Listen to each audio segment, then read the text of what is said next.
I want to thank you once again for listening to my recent novel, The Use and Abuse of Laura Endicott. This is now the epilogue.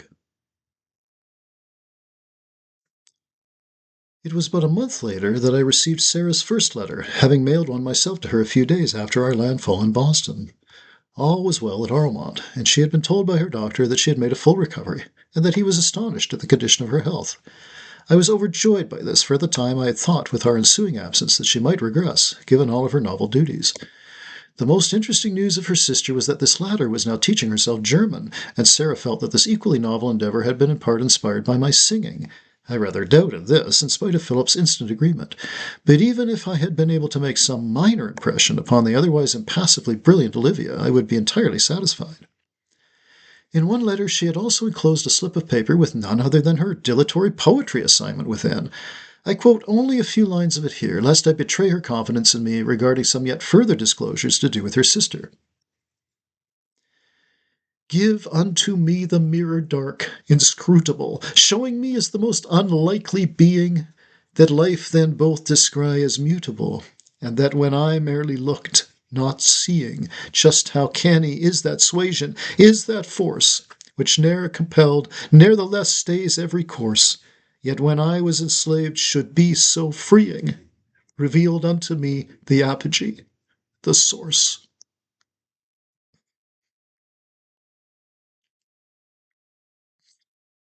In her own way, Sarah's intimate lines spoke as deeply as had her sister's more cosmic countenance, and I was moved the like. I had thence written to her of my own studies, which were simply swimmingly sweet and swell, as was said here. The Americans did, of course, consistently butcher our otherwise shared tongue, and had been doing so truly since the nonconformists emigrated. I wondered aloud to Philip if the two of us were not but fine exemplars of latter-day heretics, and he laughed his usual and altogether welcome and heartwarming laugh.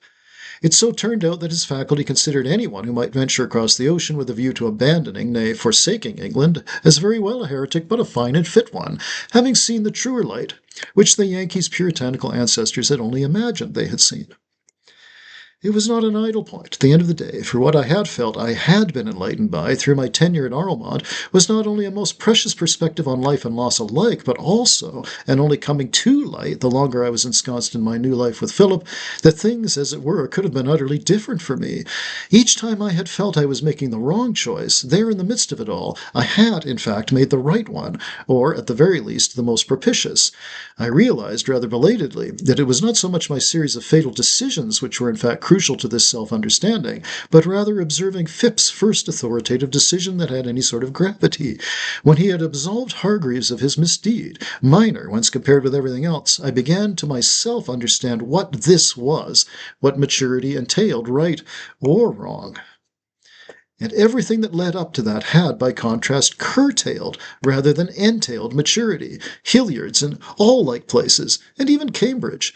No decisions were then fatal, though some might hurt, as it were, and even being employed as governess, had ArleMont in fact been the usual fare for its elite quality and yet marginality alike, there too I should have had no true decisions to make, no real crisis to confront. Life, in a word, would have been simply living, and not truly experiencing the world, and thus the humanity within. I then put it to Philip that the lot of women in general, even in our advancing age, was that of an overgrown child. No true decisions, no fatal consequences, no courage and no cowardice, and no life hanging in the balance, ever and ever. I think that is the lot of the vast majority of humankind, he mused gently as we sat together on a divan before a pleasant fireplace. For how many of us, even the most outwardly and publicly upstanding of citizens who, in every respect, appears to have power over his wife, his children, perhaps over others in his work, truly ever makes a decision of note? You know I study history, but history is not mere event, one after the other, not mere happenings and occurrences. It is also action, with all that this implies, reckonings and dead reckonings, mischance and misadventure, indecision, my love, indecision, as much as decision. And in all of our records of said history, it is this which tends to be absent. But you and I know that it must have been present at one time, and in each time, for these were human beings like ourselves, perhaps ignorant of much of which we are now in the know, and proudly, perhaps too proudly so, but nevertheless humans who lived and died and had, in some order or other, to make a choice. I wonder, my sage, if one of the effects of history, and even its records, as you put it, is that it has gradually allowed the vast bulk of us to avoid facing decision, in the same way as our growing accoutrement has suggested incipiently that we might, at some future point, altogether avoid death itself.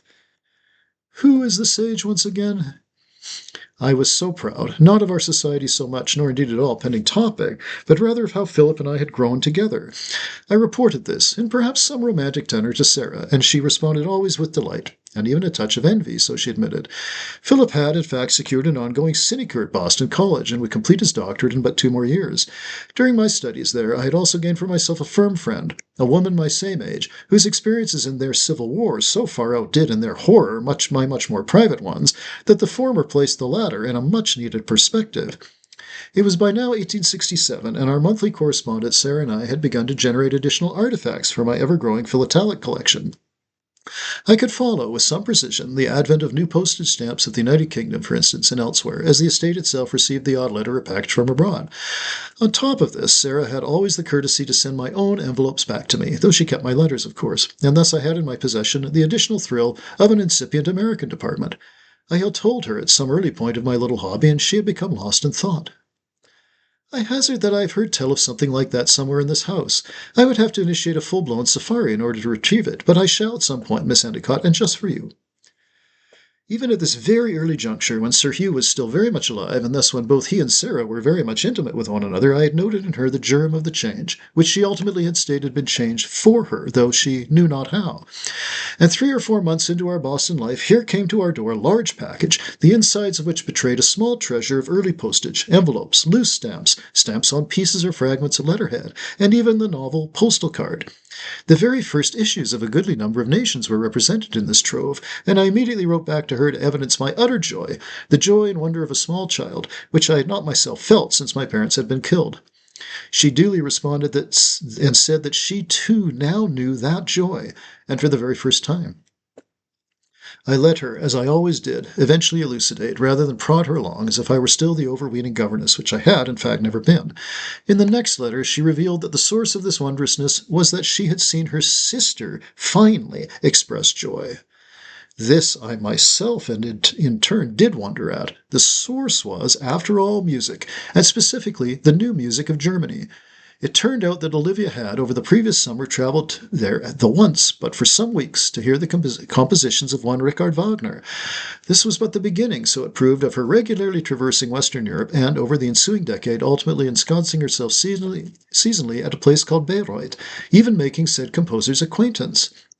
She had also taken to studying the works of a young philosopher over there whose name I now forget. Sarah was consistently speaking of such things, and in the most glowing manner. She was herself by now fully accustomed to running the estate, and it, in the interim, had been blessed by its own singular good fortune. It had turned out that a vestigial postage stamp collection had not been the only treasure unearthed on site. This is the most remarkable archaeological discovery since Bath. Philip was enthralled. The ruins apparently extended underneath much of ArleMont, and both Cambridge and Oxford were now paying, and paying well, for the access to excavate them and claim any such discoveries. Nonetheless, Olivia had made certain to begin and maintain a small collection of her own, inside the great house, over against the well eventually running dry, as it were. It was this wonder of wonders that finally decided Philip and I to return for a visit. By that time it had been a full decade, with me becoming a writer and Philip a professor, and I felt I could bear any possible haunting staying at the place might effect. Seeing the sisters that much older, young women in full possession of their powers, and of their figures for that matter, conferred upon me a lasting blessing, and finally closed the door on any doubts I had harbored, and for many years, about my own role in their crimes and subsequent charades. Peter Phipps and Emma Thorne had been married some 8 years previously, and were by this latter time themselves the proud parents of 2 daughters. The lady Miss Montfort had herself become their godmother. I hesitate to add anything more, as all appear to have bloomed and aplenty, roses without thorns, flowers yet without distracting leaves, trees evergreen, and lakes never frozen, no bodies in the cellar nor underneath the ridge, and no violence in the breast of man. But this is not the truth of it, and can never be so, in my humble estimation. For what gives joy is, after all, not the whole, but rather when one part of that abstraction comes to know the very wonder at its being there at all. Thank you very much.